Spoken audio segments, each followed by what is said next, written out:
Right. Shalom, shalom. We're back out here again with another lesson. Prophesying against this wicked ass kingdom. Today's lesson pretty much gonna be about, how the people be so in awe of these elites, and these entertainers and actors and actresses, a person of a high status.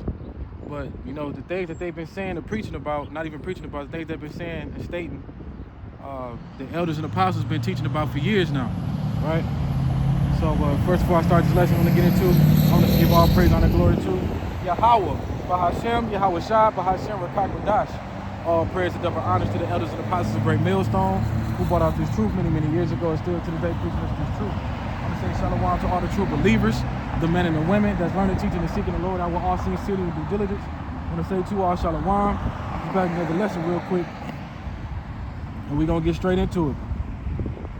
We're going to start off right here of Ecclesiastes chapter 13, verses 23. It says, when a rich man speaketh, every man holdeth his tongue, and look, and what he saith, they extol it to the clouds. So they be in awe of the elites and like people like the Rockefellers, the Rothschilds, your modern day Donald Trump.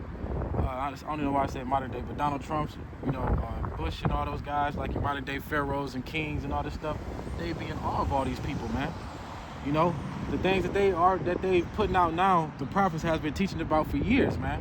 And like the draft, all the propaganda that they've been putting out, the prophets been breaking this stuff out. And so now when these people, come out all of a sudden, like Netanyahu come out and say, oh, your children will live and die for Israel in 2026. We already knew stuff like that was going to happen. We knew the draft was going to happen. We knew the war was going to come. We didn't know specifically when, but we knew that we already knew that was going to happen through the elders and apostles of Great Millstone, right?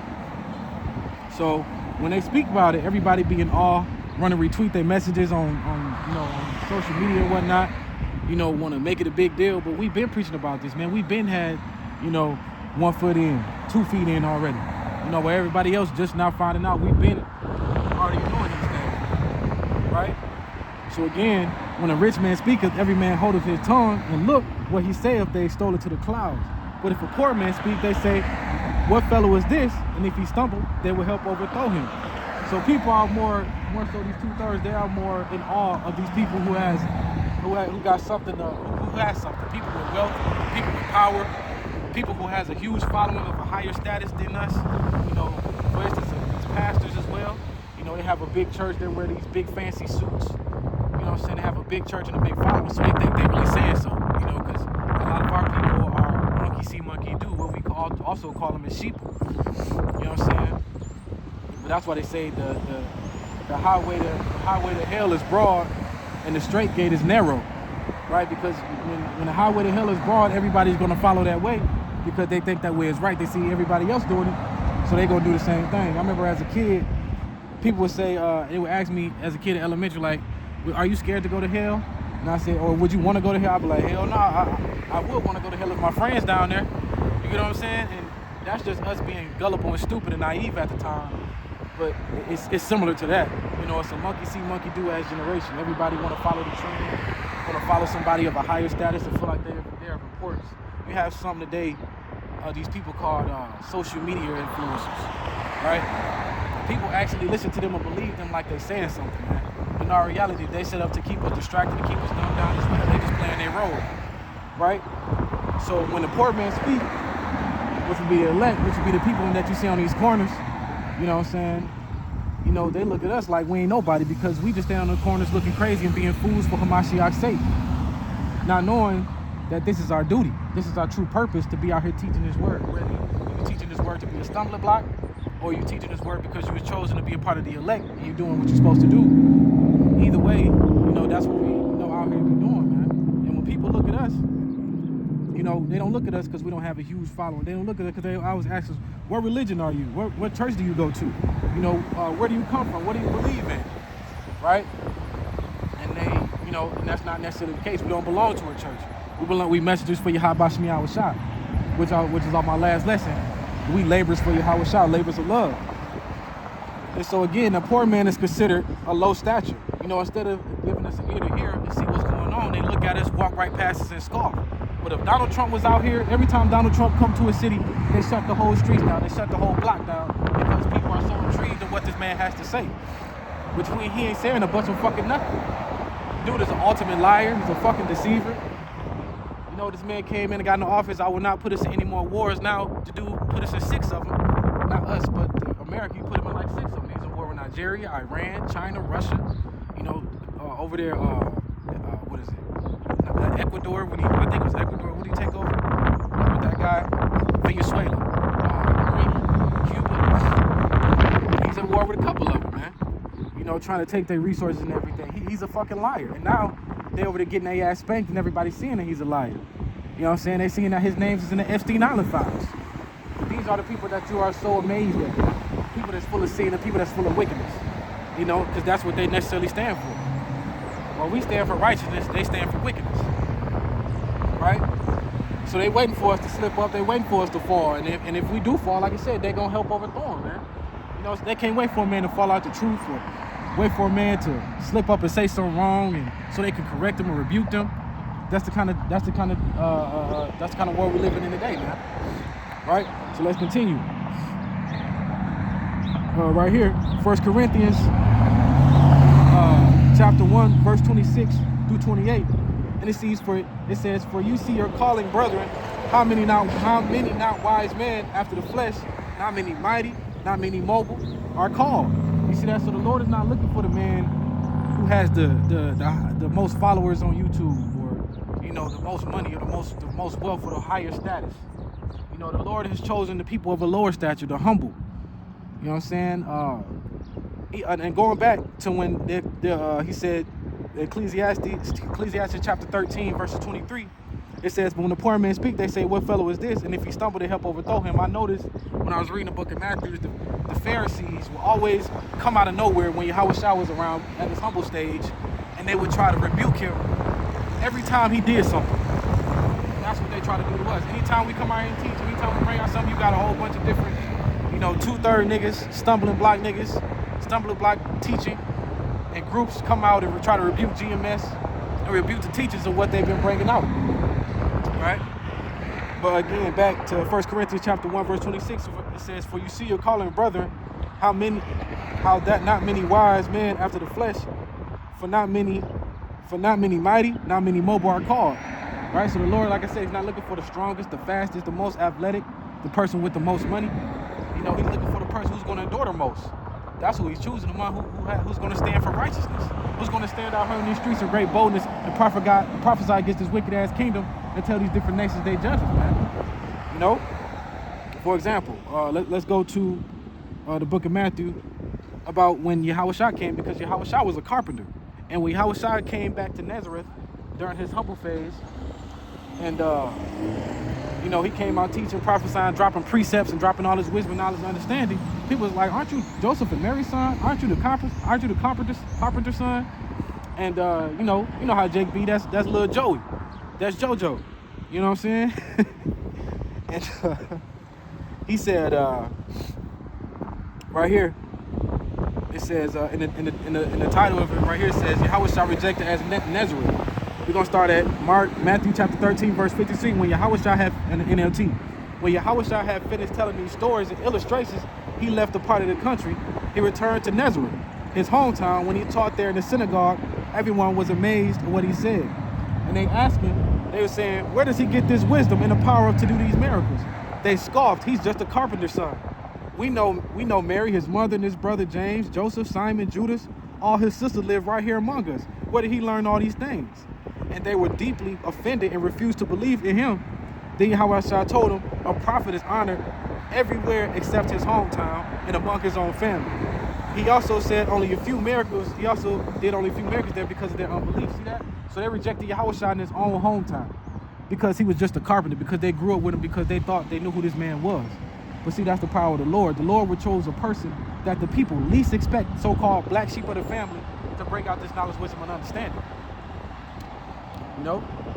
You don't have to use a person that they expect to be something like it. Oh, we knew he was going to be somebody. You know what I'm saying? The Lord don't choose those kind of people because their stories is different. They already getting their consolation here on this earth.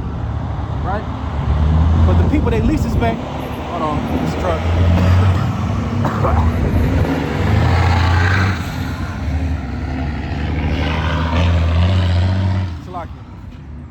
But the people they least expect to bring out this knowledge, wisdom, and understanding, and to be able to teach the Bible to their families, teach them in their hometown, to be like, nigga, Torrance, you the man I went to school with, the womanizer, you know what I'm saying, the reckless man who used to be out here, you know what I'm saying, just calling out all your business, just unbelief. You can't believe that because and a lot of things they don't want to believe because it's coming from you, right? When you try to tell your family about this stuff, they're like, where you learn this from? Who you learning this from? You ain't get this yourself.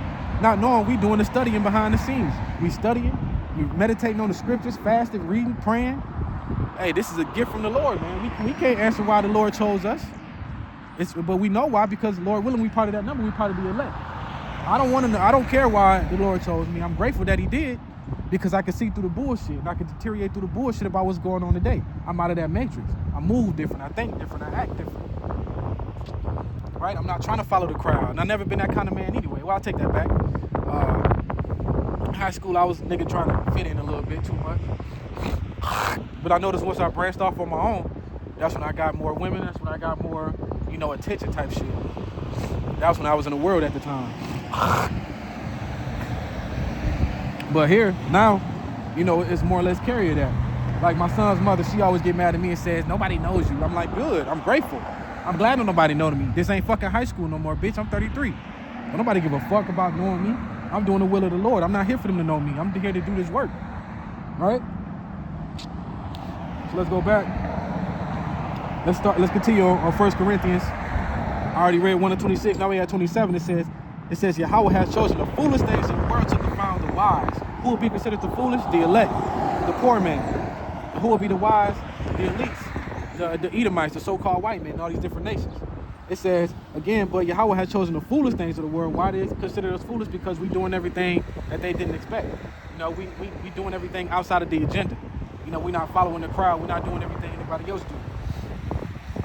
It says, to confound the wise, and Yahweh has chosen the weak things of the world to confound the things which are mighty. Who are the weak things?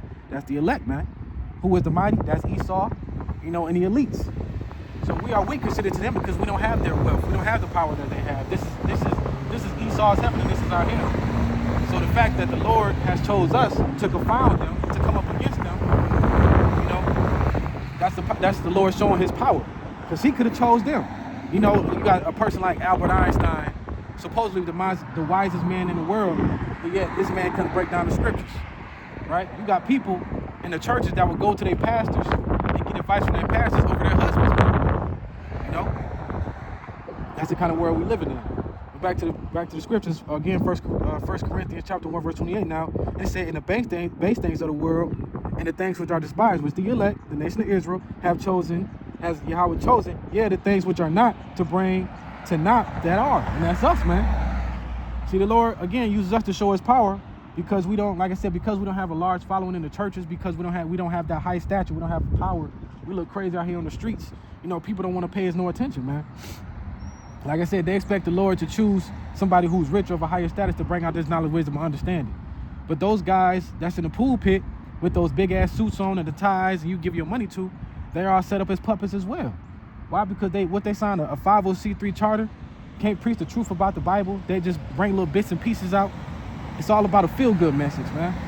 Make you feel good, make you happy, do your little stupid ass dancing to the Holy Spirit that they think they have. Acting fool, speaking in tongues and shit, praying to white Jesus, praying to Yahweh, Yeshua, Allah, praying to a rock. You know what I'm saying? They think that shit is right, but that's not right. Right? So the Lord chooses people of the total opposite, people of the black sheep of the family, people that you least expect to bring out this knowledge, wisdom, and understanding. Not Albert Einstein, not none of these people with these degrees, these philosophers, and with all these different philosophies and all this different shit. The Lord has chosen the base things of the world, people you least expect, people who are, how can I say it? People who are considered righteous. You can live a better life without money. That's what what they say: more money, more problems. So that's why these rich people are supposed to be so goddamn great, but yet these rich people are out here killing themselves. You know what I'm saying? Jumping off of buildings because their business is falling and they don't have another outlet.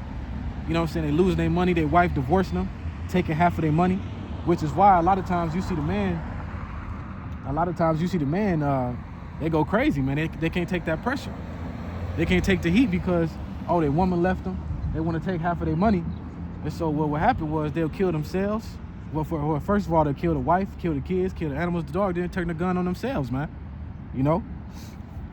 They can't take that heat. Esau ain't built for the pressure. Remember, Esau was faint-hearted in the field. Right? Right here, Proverbs 11:4 says, riches profit not the day of wrath, but righteous deliver from death, right? So your riches is not going to profit you. Their wealth, their riches, their higher status is not going to profit them in the day of the Lord. When the Lord returns, the Lord is going to melt all of that. That's why the scriptures say, roughly paraphrasing, stack your riches in heaven. Not here on this earth where it can rust, people can steal it. It can grow mold and get old. Somebody else can come in and take it. You die, you got to give it to somebody else, leave it for your children, leave it for the next man, leave it for your wife. You know what I'm saying? Don't stock your riches for here on this earth, because this ain't our heaven. Why you want to be rich in another man's kingdom? We still slaves. We don't own shit. They want to talk about black-owned businesses. It's not a true black-owned business. You got to get it from, you got to go to the white man first to receive it, man. You know what I'm saying? You can't get it from just yourself. You still, who you paying your taxes to? The so-called white man. You know what I'm saying? Who you paying your electric bill to? The so-called white man. They own the companies. They don't own that shit. You don't own your building. You still got to pay property taxes and shit like that, man. Who you getting your food from and your supplies from? The so-called white man. It's not going to be a black-owned business in the world until Yahweh returns and the elect and the nation of Israel is put back in its rightful place. Right? So as again, every brother has his own story. You know, everybody's done wickedness. Despite that, the Lord has again chosen the weak and the base things of the world, the foolish things of the world, to bring out this knowledge, wisdom, and understanding. You know, like I said, every brother has his own story. Brothers that sold drugs, brothers was in the streets, brothers was using women, pimping women, just out here being fucking reckless. But again, the Lord chose us. You know what I'm saying? The things the people least expect. Right? Now we're gonna go to the book of James, chapter 2, verse 5 through 7 out of NIV. And it says, listen, my dear brothers and sisters, has Yahweh not chosen those who are poor in the eyes of the world to be rich in faith and inherit the kingdom promised to those who love him? You see that? So the Lord has chosen the ones who are poor to the wise of the earth. We look poor to these people. We are in the corners wearing our garments. You know what I'm saying? Hair's not cut half the damn time. You know what I'm saying? All kind of shit, man. They chose us. Right? Verse 6, it says, but you have dishonored the poor. Is it not the rich who are exploiting you? You see that? He's talking to the 2/3. But you have dishonored the poor. Is it not the rich who are exploiting you? Are they not the ones who are dragging you into court? That's the elites. Right? Is it the laws made to put down the Negroes, Latinos, and Native Americans, but you still want to praise and follow these people? You still don't believe on a rich man who's exploiting you, who's embarrassing you, who's humiliating you? Why do you think all these rich so-called black entertainers got to go through humiliation phases? Oh yeah, I give you this check, I give you this money. You could be rich, you could live a beautiful life, but you got to be a fool first.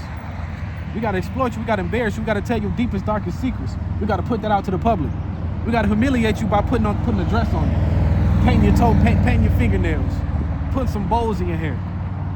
Even the so-called greatest rapper, Drake, you know what I'm saying? He done got caught up with his nails painted and bow ties and doing a little gay-ass pose and shit, right? They even got his ass. Nobody is too big, man. Look what they did to Bill Cosby. Look what they did to R. Kelly. Look what they're doing to P. Diddy. You got these Epstein Island files, but they're embarrassing P. Diddy because of what the fuck he did. And he's the least. I'm sure it ain't shit compared to what he did. Right? Diddy name wasn't in the Epstein Island files, I don't think.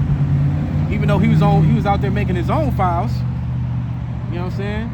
They embarrassing them. So that's what they do. Even though you follow this man and trust in this man and believe in this man, he's exploiting you. He's the one sending you to the courts. He's the one putting all these tax evasions on you. Then when you speak out and saying that we are the true nation of Israel, we are the true Jews, they want to embarrass your brand. Like Kanye West, when he came out saying that we are Jews, you know what I'm saying? What did they do? They took Yeezys away from him. They eventually gave it back. But Kanye West had to apologize, shake the so-called rabbi hand, apologize and shit. Same thing with Kyrie Irving. They charged him $500,000, took his brand, embarrassed him, suspended him from the NBA. They did these things, man. Why? Because they were speaking out against their agenda, and plus they put their trust inside of the so-called white man, the elites, the so-called rich man, the person of a higher status, the person with the wealth. Right? Again, verse 6. We still at the book of James, chapter 2, 5-7, verse 6. But you have dishonored the poor. Is it not the rich who are exploiting you? Are they not the ones dragging you in the court? Are they not the ones who are blaspheming the noble name of him who you belong to? You know, embarrassing the names of Yahweh, disowning them, giving you these fake ass names, Jesus Christ, Yahweh, Yeshua, give you all the different names, the ones that you don't really need, the ones that can't save you, the ones that gave you white Christianity. Them the ones you believing in, them the ones you praying to, them the ones you worshiping. You dumb motherfuckers. Ecclesiastes chapter 3, verse 19. Many are in high place and of renown, but the mysteries are revealed unto the meek. Right? Who is that meek? The ones that's out here teaching his word, man. The ones that the Lord has chosen to bring out this knowledge, wisdom, and understanding. This 100% truth. Right? We know the true mysteries. Not these pastors in the pulpit. Not the elites. Like I said, the elders and apostles been bringing this out years ago, decades ago. The elites want to come out and say these things now, and people want to be in awe, being made. That's because this new generation is so goddamn dumbed down because they full of GMO foods, full of chemtrail chemicals and shit, injected with all them jabs and needles that you got to have as a baby and as you grow up. They already destroying your immune system, already destroying your brain cells. You know, doing all this stuff, man. So the humble, and in order to be humble, you have to be put down low, man. And the Lord has brought us down low. He stripped us from everything. Every brother that's in this truth has been through something to where they've been humiliated, to where they've been stripped down and been brought low through the Lord, man. I know I have. You know, and still to this day, I still go through affliction. It's not as bad as I had it. Well, because I did lose everything. I gained most of everything back. But that don't mean I'm not going through affliction. I'm still got to be humble. The Lord still remind me to be humble every fucking day. No matter what kind of job I got, no matter what kind of home I got, no matter what kind of car I drive, it don't matter, man. The Lord will still humble your ass. He still will embarrass you if you ain't doing right. Period. You know? See, like I said, so we nobodies to these people. You know what I'm saying? They're not in awe of us when they see us. They're more disgusted. Like, oh, this nigga again. Who the fuck this nigga think he is? You know? Ecclesiastes chapter 3, verse 20. For the power of the Lord is great, and he is honored of the lowly. See, he's honored by us. We're the ones out here praising his holy name. Not the elites. You know, you just had Donald Trump put out a picture of him being the savior and giving the so-called white man the light. Donald Trump ain't shit but an antichrist. He one of the ones, man. And he's gonna get cooked. And then the person that y'all believe, see, the Lord won't disappoint you. Donald Trump has disappointed his followers and believers. Nobody really likes Donald Trump no more. That's why you got a lot of more Edomite crime now because of that. You know, they going at each other now. Instead of hating us and going at us so much now, they going at each other because of the politics and the politicians. You know, Donald Trump is becoming a big, huge fucking liar. Right? So we that hate group that everyone says we are. You know what I'm saying? Like I said, because the people that are rich on a high status think they're God. Look what Donald Trump just put out. He think he's the savior. He think they're invincible. You know, we've been humble, so we know the Lord took us through the ringer. You know, the Lord is saving Donald Trump in America and all these elites and all these people of a high stature. They saving them for last, man, because America is that last stand. America he's saving the best for last. America is so boastful, so prideful, the land of the brave, the land of the free, the so-called greatest country in the world. But they can't even take Iran. Iran over there whooping their motherfucking ass. The Lord is exposing them slowly. The Lord is stripping them to making them bare. Jeremiah 49:10. So the Lord ain't paying their ass no attention. He ain't paying these 2/3 no attention. He embarrassing their ass too. They gonna get it worse because they from the nation of Israel. They should know. He's not worried about really these other nations because he don't expect them to know them. Their judgment already written. Everybody's judgment already written, but these other nations don't know shit about the Lord. They don't know the Lord, man. These 2/3 niggas once knew the Lord at once upon a time, but they rejected him back in the day. So they came back again and reject him again to this day. Now we have the book Isaiah chapter 6, verse 9-10, and he said, go and tell these people, hear ye indeed, but understand not, and see ye indeed, and perceive not. Make the heart of the people fat, and make the ears heavy, and shut their eyes, lest they see with their eyes and hear with their ears, and understand with their heart, and convert and be healed. So the Lord don't want to heal these 2/3 niggas. He want them in the lot that they in. You rejected me back in the day, you rejected me now. I'm gonna give you everything you want. I'm gonna give you everything you want, all your desires, so you can ignore me. so you won't hear me when the prophets are out there talking. So it's already written when these scoffers walk past. It's written in the story for them to scoff and walk past and not listen to it. The Lord don't want them to hear. That's why He giving them all their heart desires. The Lord is letting them pleasure themselves, pleasure their flesh. Right? So the Lord is shutting their understanding. You know? So the Lord He don't want them to see. He don't want to save them. He wants them. He's saving them. He's saving their ass from missile food. You know, He don't want to save everybody. That's why it's a remnant that's gonna be saved. The 2/3 can't be saved, man. They're gonna come through the kingdom through childbearing. They're not gonna be saved. The Lord don't want to save everybody. He only want to save the humble and the meek, the people He knew that's gonna turn back. Right?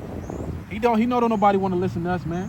You know, they, like I said, they too busy pleasing their flesh. Listen to these pastors, listen to their entertainers and actors, listen to these elites, looking at us like we crazy. Isaiah chapter 1 verse 9. Except the Adonai Yahweh, Lord of hosts, has left unto us a very small remnant. We should have been as Sodom. We should have been like to Gomorrah. So the Lord wanted to do away with the whole nation of Israel at one point.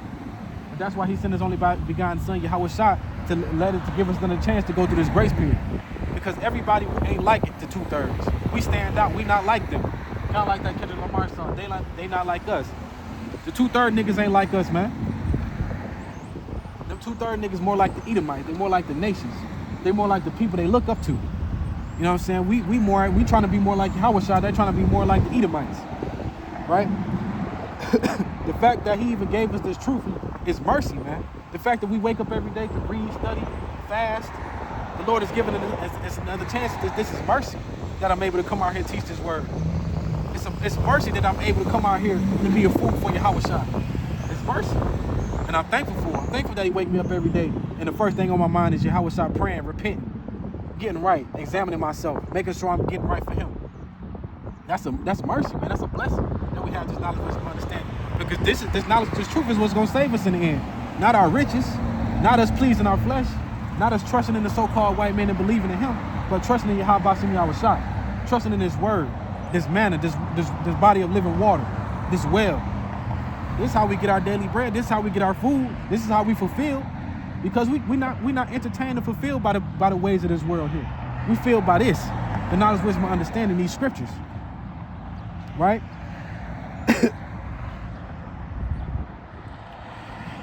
So the Lord, even though the Lord is saving the 2/3, they still got to receive it through death by pain. 1 Peter chapter 4, verse 18. And it says, if the righteous be saved, where shall the ungodly and the sinners appear? See that? So if we barely be saved, what about the 2/3 niggas? They ain't got a fucking chance, because we scarcely saved. We're going to be saved by the skin of our teeth, man, as they say in the world. That's how we going to be saved. Right? Scarcely. It's like, right? That's how we going to be saved. We barely going to be saved about this bitch. What the fuck you think going to happen to the ungodly and the sinners, man? Right? Ecclesiastes chapter 2, verse 18, it says, saying, we will fall into the hands of the Lord and not into the hands of man, for His majesty, so is His mercy. So that's the mercy of Yahweh Shah again, going back to the mercy of us having this knowledge, wisdom, and understanding. Us being able to come out here and teach every day or every weekend. Every time you wake up, it's brand new lessons. I know I watch GMS Kingdom Minded a lot. I watch GMS Kazak. GMS Yahweh Shah is the Savior, something like that. The brother Kazak. My cousin Lai. Right? Yashawamba. Sagala. Elder Sagala. Even Nonstop on the Block, them brothers, man. Who else? Mysteries of the Kingdom. You know, you wake up every morning, you see those brothers, they got a lesson from the time you wake up all the way till it's dinner time, man. Even at nighttime, in the middle of the night, you see some brothers doing lessons. That's mercy. Because why? The Lord is waking us up every day and allowing us to do His work, do His will. This is what we're here for. We ain't here to entertain these motherfuckers. We ain't here to please these people. We're here to do the will of the Lord, man. We're here to teach this word and bring out His message. Yeah, the Lord still, He blesses us from time to time with little things that we want. You know, for doing His will and doing it the right way, and when He's pleased with us. But it's only for a season. We understand it's temporary. He's not going to give us too much, because He know if He give us too much, we ain't going to need Him. You know, that's where, I remember Michael Vick. Michael Vick was one of the greatest athletic so-called black quarterbacks in the world. I know Warren Moon and them back in the day, was running quarterbacks. Dante Culpepper, Warren Moon, Cunningham, all those guys, they were running quarterbacks too back in the day. But Michael Vick, man, goddamn, that motherfucker was something else. And I remember him saying that when he got that $100,000 contract, when he got caught up with them dogs, he got too big for his britches. He said he felt invincible. He had too much. He had too much power. Atlanta literally gave him to the keys of the city. He could do whatever the fuck he wanted. But the Lord humbled that man, sent him to prison for 3 years. See that? And so now Michael Vick has a redemption story, even though he's still gonna get destroyed. He's still a 2/3 nigga. But it's just using it as a saying, man. These dudes get this money and they think they're invincible. See that? So the Lord is not gonna give the elect too much to where we don't need him, to where we destroy ourselves, because we're chosen to be saved up out of here on this earth. Lord was not part of that number, right? So again, Yahweh Shai is very merciful. You have that elect, their small remnant, the one that actually turned back and is doing the righteous thing, standing out here in these corners and teaching his word. You know, the Lord knew he knew that we was going to do what was right with this. He knew he was going to give us this and put it in our ear and use it and apply it every day to our lives and come out here and teach it and do his will. Not come out here, use and apply it for a little season, lose patience, and then all of a sudden, you know what I'm saying, we fall out this truth. Hell no. He knew we was going to stand out here in great boldness. You know, it's been times that I have, you know, I ain't going to say I lost faith, but like, God damn, Lord, when, Lord? How long, Lord? I know I asked that, but it doesn't matter. I still brought my ass out here to do this work. I still do sit-down lessons. I still read. I still study. I still do what the fuck I need to be doing, man. I ain't putting that plow down unless the Lord want me to. Lord willing, he don't. As long as I'm here, I'm still going to teach this motherfucking word no matter what the fuck I'm going through. Period. Because the Lord is showing me mercy. Even when I was going through my affliction, he was waking me up every day to see what I was going to do. He's showing me mercy.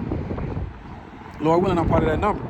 Jeremiah chapter 17, verse 4-5 in NIV, it says, "Through your own fault, you will lose the inheritance I gave you. I will enslave you to your enemies, to a land you do not know," which is what's going on right now. "For you have kindled my anger, and it will burn forever." This is what the Adonai Yahweh says. "Curses the ones who trust in man and draw strength from mere flesh, whose heart turns away from the Lord," because we didn't know who the fuck we are.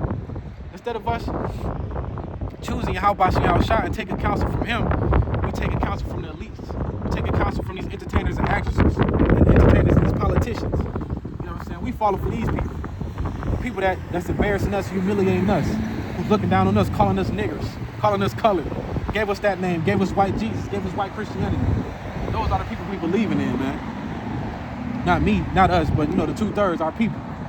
Those are the people Jake believing in. So the Lord says, "Curses the ones who trust in man, who draw strength from mere flesh, whose heart turns away from the Lord." See? So when you please your flesh, you're drawing your heart away from the Lord because you're leading to your own thoughts and understanding and doing what the fuck you want to do.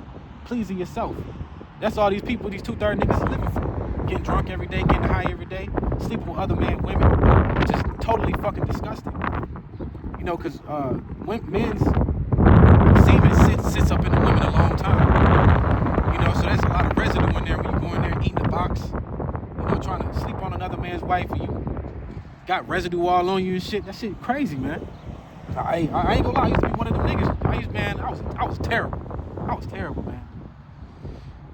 It's so many stories I could come out with that for a testimony, but hell no, not no more. I don't want none of that smoke.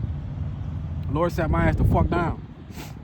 You know what I'm saying? So, again, we're gonna read it again. James chapter 17, verse 4-5 NIV. Through your own fault, you will lose your inheritance. See, so it's our fault that we fell out this truth at first, because everybody went off at once upon a time. We all went off. We always praying to white Jesus or Allah or Yahshua, Yahweh, once upon a time. And it says, he said, "The inheritance that I gave you, I will enslave you to your enemies in the land you do not know," which is why we're here in America. This is not our home. This is not a final resting place. This is a foreign land to us. He says, "For you have kindled my anger, and it will burn forever." So the Lord is mad at the nation. It's mad at us. It's not gonna be mad at us. He's gonna be mad at us forever because of this, man. But but His mercy is what's gonna save us because of His word. He said He was gonna give us another chance. He said He was gonna save the elect. Again, verse 5. This is what the Adonai Yahweh says: "Curses the ones who trust in man, who draw strength from mere flesh, whose heart turns away from the Adonai Yahweh." Right? So us not knowing who the fuck we are, not knowing the true names of the Lord, man, that's a curse. You know, us praying to white Jesus, that's a curse. Us giving pleas to our flesh, that's a curse. Black on black crime, that's a curse. Us in the whole condition that Jake is in is cursed because we all had went off and praised our enemies and believed in these different nations and wanted to live like them. That's why the Lord said, curses the man who turns away from the Lord and draws strength from their flesh. Psalms 118:8, it says, it is better to trust in Adonai Yahweh and put confidence in man. See that? So we trust in the Lord. We don't put our confidence in man. We don't listen to man. We listen to the elders and apostles because we know that they are God sent. We know that they are messengers from Yahweh Shah. So it's not that we trust in them, but we listen to them and believe, and we have faith that they are the chosen ones that the Lord has sent down here for us to learn from, right? To help teach us. You know, you rarely see people stop by and talk to us, man. And when they do talk to us, they don't want to believe. They scoff. Or they do take it and then they go still doing pleasing their flesh, right? But let Jay-Z and Donald Trump come out here and have a prep rally. The whole street gonna be blocked off. Ecclesiastes chapter 9, verse 13 and 16. It says, this wisdom I have seen also under the sun, and it seemed great unto me. That's how it says, nothing to do under the sun. There is a little city and a few men within it, and there came a great king against it, and besieged it, and built great bulwarks against it. So who is that little city? That's the nation of Israel. That's the elect, man. Or who is that great king? That's the elites. It said, besieged to build great wall against it. Verse 15. Now there is found a poor wise man. Also that elect is that poor wise man. And by his wisdom he delivered the city, yet no man remembered the same poor man. Even though he saved the city, nobody remembered him because he was poor. He wasn't a man of a higher status or high stature. He didn't have the look, he didn't have the wealth, he didn't have the status to be looked at as a hero. Even though he was the hero, similar to the nation of Israel today, you can apply that to us today. You know, we saving ourselves, we saving ourselves through Yahweh Shah. You know, we still are looked at as nothing of an importance. Verse 16, then I said, wisdom is better than strength. Nevertheless, the poor man's wisdom is despised, and the words are not heard. See? So it says wisdom is better than strength. What's that strength? The strength could be your riches, your wealth, your status, anything that makes you powerful, anything that makes you feel invincible. That's what your strength could be. The Lord says wisdom is greater than that, and it's better than that. This knowledge, wisdom, understanding can lead us to our salvation, the everlasting salvation, to be joint heirs with Yahweh Shah, for an eternal rulership, immortal bodies, you know, new bodies, new spirits, you know, new unlimited amounts of information, unlimited amounts of resources. You know, being king, just a high priest. That's what this knowledge, wisdom, and understanding can help us get to. Right? Not our riches, not the riches of this world, you know, but the knowledge, wisdom, and understanding. So when you see your modern day you see these elites, these entertainers and actors, you know, they're gonna get destroyed. Their riches ain't gonna be able to save them. They'll be able to help them out for a minute to build their bunkers. But once the Lord turn this bitch up, he gonna send fishermen to get them out of them damn bunkers, man. And take them ass to the captivity. And the 2/3 niggas gonna get destroyed regardless. They ass automatically. They gonna come through the word of childbearing. In the nation, in the kingdom, we gonna be the Jay-Z's. We gonna be the Drakes. We gonna be the people of a high status, the man of the Lord. Not these people that they got their constellation here on earth. Right? Isaiah chapter 13, verse 12. It says, I will make a man more precious than fine gold, even a man of the golden wedge of Ophir. And that's this wisdom, knowledge, and understanding that the Lord blesses with. Of having this truth makes us scarcer, because if you look at the word scarcer in the NIV, when you read this precept in the NIV, Isaiah 13 and 12, I will make people scarcer than pure gold, more rare than gold of Ophir. See, we are more scarce than the rich man. So when you look at that word scarcer in the NIV, in the Blue Letter Bible, it says to esteem, to be prized, be valuable, be precious, be costly, be appraised. To be precious, highly valued, be esteemed, be costly, to be praised. Make something precious. See that? So again, I will make people, which is the elect, the remnant that's going to be saved, we are going to be more prized, more valuable, more precious than fine gold during Jacob's trouble. When everything else fails, the man of the Lord is still going to be standing, and that's going to be the Lord showing his power. While the least out hiding from you 2/3 niggas that you trust in, and the prophet's not on the street when you try to come back and teach, learn from us, you know, and these teachers, your ass is going to have to stand on what the fuck you believe in. Right? So we're going to be scarce, man, because the Lord going to be hiding us off. We're going to go through our affliction, but we're going to be taken care of through this knowledge, wisdom, and understanding. That's why the scriptures say knowledge, wisdom and knowledge, or wisdom and not wisdom and knowledge to be the stability at that time. That's what's gonna keep us stable in a time of trouble. Not our riches, not our wealth, not our status, not how many followers we have. None of that, man. It's gonna be what we believe in, what our faith is in, which is Yahweh Shemi Awashai. Right? So that was it. That's all I wanted to grab. Lord willing, that was edifying. When the face turn to face the east, want to give all praise, honor, glory to Yahweh, Bahashem, Yahweh Shai, Bahashem, Rakak Wadash. Again, all praise and glory and honor to the elders and apostles of Great Millstone. I truly hope this lesson was edifying. Shalom.